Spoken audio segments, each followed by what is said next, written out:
अस्सलाम वालेकुम dear audience, this is Abdurrahman Arif on the channel of business problems. आज हम जिस टॉपिक के ऊपर बात करेंगे उसका नाम है सप्लाई चेन। आपने कोई बिज़नेस जब रन करना है तो उसके अंदर जो मटेरियल प्रोडक्ट आप लोगों ने सेल करनी है उसको ख़रीदारी से लेके उसकी जो रिटर्न मैनेजमेंट तक का पूरा प्रोसेस है उसको हम सप्लाई चेन बोलते हैं। अच्छा, आजकल के दौर में इसको नया नाम इसका रखा जाता है जिसको वैल्यू चेन बोला जाता है। वैल्यू चेन का मतलब यह है कि जब कोई चीज़ पॉइंट ए से पॉइंट बी या पॉइंट सी या पॉइंट डी पे मूव करेगी तो उसमें वैल्यू एडिशन क्या हो रही है। खाली आपने चीज़ें मूव नहीं करनी, उसको मूव करने से आपकी कोई वैल्यू एडिशन नहीं हो रही है। So try to eliminate all those moments जिसमें वैल्यू एडिशन ना हो, तो इसलिए इसको वैल्यू चेन का नाम भी दिया जा रहा है। अच्छा, अगर हम बहुत सिंपल ज़ुबान में इसको समझना चाहें तो supply chain consist on 5 sections. सबसे पहला पार्ट जो सप्लाई चेन का है वो प्लानिंग है, जिसमें चीज़ों को प्लान किया जाता है। अच्छा, मैं हर टॉपिक के ऊपर एक एक वीडियो बाद में एक्सप्लेन करूँगा। तो कोई भी सप्लाई चेन का प्रोसेस जो है वो प्लानिंग से स्टार्ट होता है।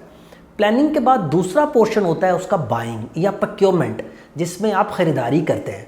तीसरा पोर्शन होगा उसका जिसमें आप उसको कॉस्ट ऑफ स्टॉकिंग यानी उसकी वेयर हाउसिंग, उसकी लॉजिस्टिक्स, उसके स्टोर्स, आपने जहाँ पे ला के उसको रखना है either in the form of the raw material, या आपने इशुएंस कर दी उसकी in the term of the work in process, या आपने फिनिश गुड बना के कहीं पे रख दिया। तो ये जो आपके पास पूरे का पूरा स्टॉक को मैनेज करने की एक कॉस्ट है, ये तीसरा एलिमेंट है।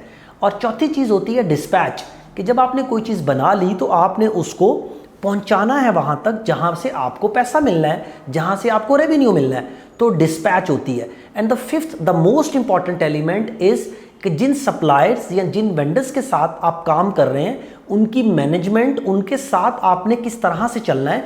Because supply chain is basically is from supplier of the supplier to the customer of the customer तक मूव होती है।